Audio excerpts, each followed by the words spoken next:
Andrew Kelly Reuters. Harvey Weinstein attends the 2016 AmFAR New York Gala in February 2016.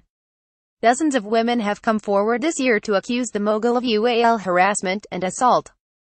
1.5K Washington. Dariush Valizada, a blogger known as Rush V, who calls himself a neo-masculinist and professional pickup artist, doesn't believe UAL harassment exists. He told me so in an email, after I sent questions about the wave of women coming forward to accuse high-profile men of misconduct. Either a crime was committed or not, he wrote. If you are too sensitive to work in an environment with men, maybe you should become a housewife instead of attempting to change an environment to suit your extreme fragility. Pickup artists aim to help men attract women, sometimes by manipulating women into having. They overlap with men's rights activists. Rush says he isn't one, who often spread vile misogynist lies and pseudoscience about women.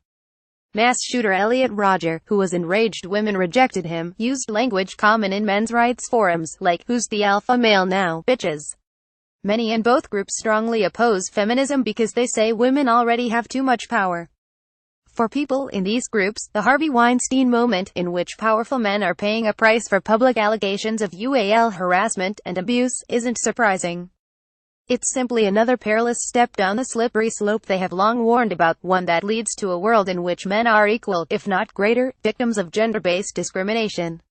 Some anti-feminists seem to agree that Weinstein is a bad guy, and at least some of the allegations against him are true. He's a disgusting pig who preached feminism while treating women like dogs, Valizada said. But they also fear that good cases make bad laws, as Warren Farrell, who is called the father of the men's rights movement, put it. Others, like Paul Elam, a prominent men's rights activist and the founder of the for-profit A Voice for Men, are worried about false accusations. High-profile accusations that turned out to be wrong have damaged the lives of many innocent men, he said, and made real victims less likely to be believed. Yes, Elam's last name is male, spelled backwards. He says it's not a pseudonym. Women have used the post-Weinstein climate to draw attention to how common UAL harassment and abuse is, in some cases using the hashtag #MeToo. But some men's rights activists see themselves as being unfairly lumped in with the Weinsteins of the world. Every time a famous guy is accused of UAL harassment, it means every man must be painted with the same brush, a user complained last month on Reddit's Red Pill subreddit.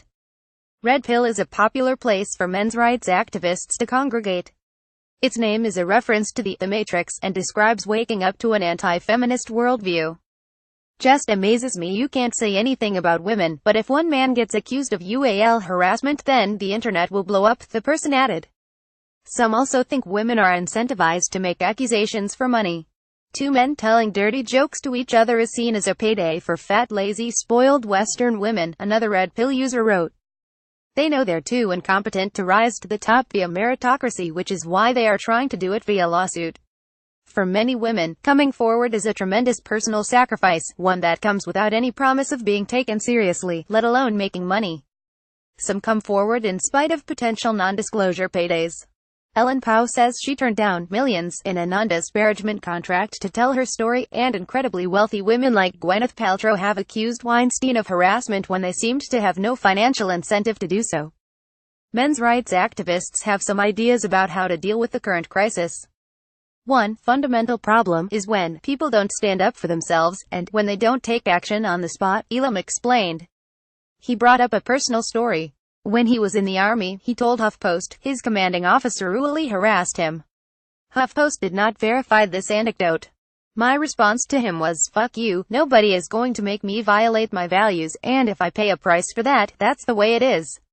I am sure it might be construed that my behavior then mirrors what we seem to be seeing from the women making allegations today, he elaborated in an email. But I think that would be a mistake. If the officer in question had persisted, or had tried to punish me for rebuffing his advances, I would have most certainly reported him. But combating harassment is not always as simple as confronting a superior. Many victims fear they won't be believed, or worry they'll face professional repercussions. An Equal Employment Opportunity Commission study from 2016, for example, cited a 2003 study of 1,167 public sector employees that found 75% of those who spoke out against workplace mistreatment faced some form of retaliation.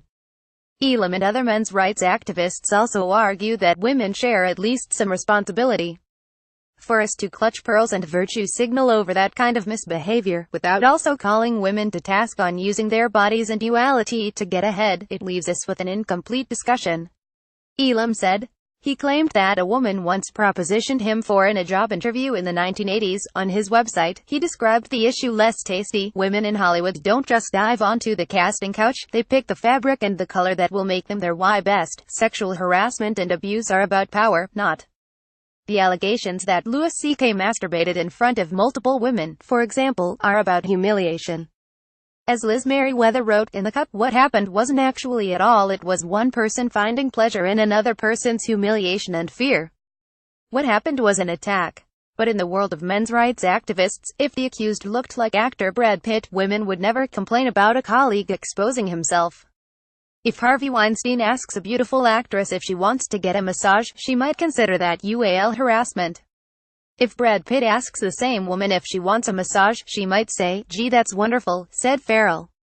Multiple women alleged that Weinstein newly assaulted them. He didn't just ask for a massage. Some men's rights activists also see workplace and dating relations as treacherously fraught when plenty of women argue they're not. Farrell believes body language cannot be legislated, and we are beginning to destroy women's opportunities in the workplace, as men will increasingly fear hiring women because of not knowing when they're overstepping. He later added, women speaking up is a good step one, but if it becomes just that, then the workplace will become more and more fearful of women, when we all want the workplace to become more and more positively integrated. Hiring women is good business sense, not some kind of ticking time bomb for a UAL harassment lawsuit. As Wharton professor Adam Grant and Facebook's Sheryl Sandberg pointed out, startups led by women are more likely to succeed. Innovative firms with more women in top management are more profitable, and companies with more gender diversity have more revenue, customers, market share and profits. Karen Strawn, an anti-feminist and men's rights activist based in Edmonton, Alberta, said she has complicated views on the Weinstein fallout. There are women who are genuinely victims of men's UAL misconduct, she said. And there are reasons I support a presumption of innocence and a high burden of proof. Strawn was usually harassed at a workplace when she was 21, she told HuffPost in an email. When she quit and applied for unemployment insurance, the employer contested the claim. On the bright side, she added, when her now 22-year-old daughter raised complaints of unwanted UAL advances by a colleague at a different workplace, they took her concerns seriously, and they also took her requests seriously. Strawn said she would also like to see change, but she wouldn't go about it in the same way as some feminists. The cultural shift I would like to see is one where such allegations are taken seriously when they are made. By seriously, I don't mean, believe the victim, and start the lynching. What I would like to see is less emotionality and more due process. Strawn acknowledged the same possibility that feminists have backlash. All that needs to happen is for a handful of bandwagoning women to level accusations that turn out to be demonstrably false, and the entire edifice will collapse. If such a thing happens, you might even see a popular toxic femininity narrative born out of it, she said. I wouldn't object to such a thing. Download. Do you have information you want to share with HuffPost? Here's how. Dana Lee Bilson, reporter, HuffPost.